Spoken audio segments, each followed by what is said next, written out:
Hello दोस्तों, मैं आपका अपना ऋषभ और आपका स्वागत करता हूं हमारे YouTube channel travelling with Rishabh में। और आज हम बात करेंगे उत्तर प्रदेश के इलाहाबाद जिले के बारे में, जिसको लोग अब प्रयागराज के नाम से भी जानते हैं। तो चलिए जानते हैं प्रयागराज के 10 सबसे खूबसूरत स्थानों के बारे में। Number 10, Chandrashekhar Azad park. Chandrashekhar Azad park, यह पार्क महान स्वतंत्रता सेनानी आजाद को समर्पित है, जिन्होंने अंग्रेजी सेना से लड़ते हुए अपने प्राणों की आहुति दे दी। अमर शहीद के सम्मान में पार्क में उनकी मूर्ति स्थापित है। पूर्व में इसे आल्फ्रेड पार्क के नाम से भी जाना जाता रहा है। नंबर 9, जवाहर तारामंडल। जवाहर तारामंडल घूमने के लिए एक प्रमुख जगह है।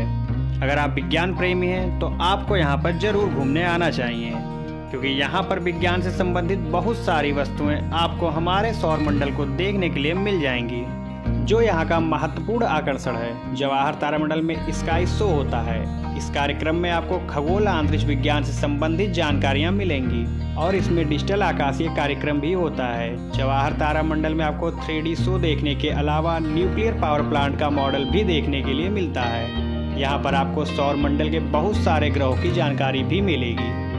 Number 8, All Saint Cathedral. प्रसिद्ध ऑल सेंट कैथेड्रल इलाहाबाद के 2 प्रमुख सड़कों के क्रॉसिंग पर स्थित है। 19वीं शताब्दी में अंग्रेजों ने इस चर्च उत्कृष्ट गॉथिक शैली पर बनवाया था। इसकी डिजाइन प्रसिद्ध वास्तुकार विलियम इमर्सन ने तैयार की थी, जिन्होंने कोलकाता के विक्टोरियल मेमोरियल की डिजाइन भी बनाई थी। यह चर्च इतना बड़ा है कि यहाँ एक साथ 400 पर्यटक अंदर जा सकते हैं। यहाँ पर क्रिसमस व अन्य अवसरों पर प्रार्थना के लिए काफी भीड़ होती है। यह गिरजाघर पर्यटन की दृष्टि से भी प्रयागराज के बेहतर स्थलों में से एक है। 1800 शताब्दी में इसका निर्माण शुरू हुआ था और 4 साल में तैयार हो गया था। नंबर 7, अशोक स्तंभ। अशोक स्तंभ उत्तर प्रदेश के इलाहाबाद शहर में स्थित है। इलाहाबाद किले के मुख्य द्वार पर स्थित 10.6 मीटर की ऊंचाई का यह स्तंभ 232 ईसा पूर्व के समय का है। अशोक स्तंभ पर 3 शासकों के लेख खुदे हुए हैं। यह पुरातात्विक समय का उत्कृष्ट नमूना है। 200 ईसा में समुद्रगुप्त इसे कौशाम्बी से प्रयाग लाया और इसके दरबारी कवि हरिशेठ द्वारा रचित प्रयाग प्रशस्ति इस पर खुदवाया गया। कालांतर में 1605 ईस्वी में इस स्तंभ पर मुगल सम्राट जहांगीर के तख्त पर बैठने का वाकया भी खुदवाया गया। 1800 ईसा में किले की प्राचीर सीधी बनाने हेतु इस स्तंभ को गिरा दिया गया और 1838 में अंग्रेजों ने इसे पुनः खड़ा किया। नंबर 6, आनंद भवन। आनंद भवन इलाहाबाद में स्थित नेहरू गांधी परिवार का पूर्व आवास है, जो अब एक संग्रहालय के रूप में है। वस्तुतः यह एक अपेक्षाकृत रूप में नया भवन है। जब मोतीलाल नेहरू ने इस नए भवन का निर्माण करवाया और अपने पुराने आवास को कांग्रेस के कार्यों हेतु स्थानीय मुख्यालय बना दिया, पुराने आनंद भवन का नाम स्वराज भवन कर दिया गया। इस नए आवास को आनंद भवन कहा जाने लगा। नेहरू और इंदिरा गांधी के जीवन की कई महत्वपूर्ण घटनाएं यहाँ घटित हुई। स्वतंत्रता आंदोलन में इस स्थान का ऐतिहासिक महत्व रहा है। पंडित नेहरू ने 1928 में पहली बार यहीं पूर्ण स्वतंत्रता की घोषणा करने वाला भाषण लिखा। यही नहीं, तमाम ऐतिहासिक फैसले या उनकी रूपरेखा यहीं पर बनी है। Number 5, new Yamuna bridge. नवीन यमुना ब्रिज प्रयागराज की उपलब्धियों में से एक है। इसकी छवियों से इस ब्रिज के उत्कृष्ट वास्तुकला का बोध होता है। प्रातः तथा संध्या काल में इस ब्रिज का दृश्य सम्मोहित कर देता है। नवीन या न्यू यमुना ब्रिज, जिसे नैनी ब्रिज के नाम से भी जाना जाता है, भारत के सबसे लंबे केबल ब्रिज पुलों में से एक है। यह यमुना नदी पर उत्तर दक्षिण दिशा में स्थित है तथा यह नैनी क्षेत्र को प्रयागराज से जोड़ता है। यह वर्ष 2004 में पुराने नैनी ब्रिज पर यातायात की भीड़ को कम करने के लिए बनाया गया था। इस ब्रिज का निर्माण हिंदुस्तान कंस्ट्रक्शन कंपनी और हुंडई इंजीनियरिंग ने संयुक्त रूप में किया था। यह ब्रिज प्रयागराज और राष्ट्रीय राजमार्ग 27 के बीच लिंक रोड के रूप में भी कार्य करता है। नंबर 4, श्री बड़े हनुमान मंदिर। माना जाता है हनुमान जी की यह विचित्र प्रतिमा दक्षिण मुखी और 20 फीट लंबी है। यह धरातल से कम 6 से 7 फीट नीचे है। संगम नगरी में इन्हें बड़े हनुमान जी, किले वाले हनुमान जी, लेटे हुए हनुमान जी और बांध वाले हनुमान जी के नाम से जाना जाता है।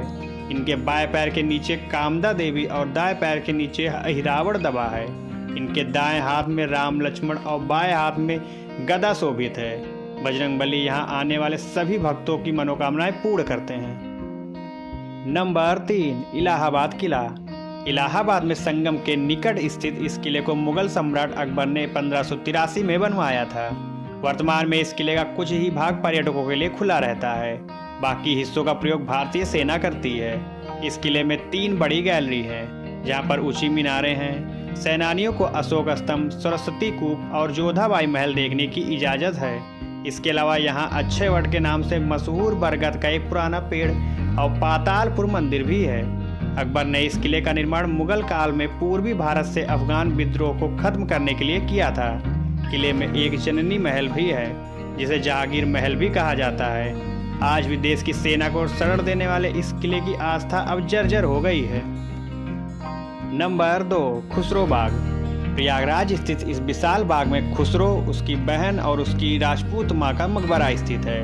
खुसरो सम्राट जहांगीर के सबसे बड़े पुत्र थे। इस पार्क का संबंध भारत के स्वतंत्रता संग्राम से भी है। प्रयागराज शहर के पश्चिम छोर प्रयागराज रेलवे स्टेशन के पास स्थित खुसरो बाग मुगल कालीन इतिहास की एक अमिट धरोहर है। यह 17 बीघे के विशाल क्षेत्र में फैला हुआ है। यह चारों ओर मोटे दीवारों से घिरा है। जहांगीर ने इसे अपना आराम गृह बनाया था। जहांगीर के पुत्र खुसरो के नाम पर ही इसका नाम खुसरो बाग पड़ा। इस बाग में 3 मकबरे हैं। पहला मकबरा शाहजहां खुसरो का है। दूसरा मकबरा खुसरो की राजपूत मां शाह बेगम के लिए बनवाया गया था। नंबर 1, त्रिवेणी संगम। हिंदू धर्म ग्रंथों में वर्णित प्रयाग स्थल पवित्रतम नदी गंगा और यमुना के संगम पर स्थित है। यहीं सरस्वती नदी गुप्त रूप से संगम में मिलती है, अतः यह त्रिवेणी संगम कहलाता है। जहाँ प्रत्येक 12 वर्षों में कुंभ मेला लगता है। यहाँ पर हर 6 वर्षों में अर्धकुंभ और हर 12 वर्षों में कुंभ मेले का आयोजन होता है, जिसमें विश्व के विभिन्न कोनों से करोड़ों श्रद्धालु पतित पावनी गंगा, यमुना और सरस्वती के पवित्र संगम में आस्था की डुबकी लगाने आते हैं। सन 1500 की शताब्दी में मुस्लिम राजा द्वारा इस शहर का प्रयागराज से बदलकर इलाहाबाद किया गया था, जिसे सन अक्टूबर 2018 में तत्कालीन मुख्यमंत्री योगी आदित्यनाथ ने वापस बदलकर प्रयागराज कर दिया। अतः इस नगर को संगम नगरी, कुंभ नगरी, तंबू नगरी आदि नामों से भी जाना जाता है। मान्यताओं के अनुसार यहाँ पे सृष्टिकर्ता ब्रह्मा ने सृष्टि कार्य पूर्ण होने के बाद यज्ञ किया था। सबसे बड़े हिंदू सम्मेलन महाकुंभ की 4 स्थलियों में से एक है। शेष 3 हरिद्वार, उज्जैन एवं नासिक है। यदि आपको हमारा यह वीडियो पसंद आया हो तो हमारे चैनल को सब्सक्राइब करें और वीडियो को ज़्यादा से ज़्यादा शेयर करें, कमेंट करें और लाइक करें। धन्यवाद।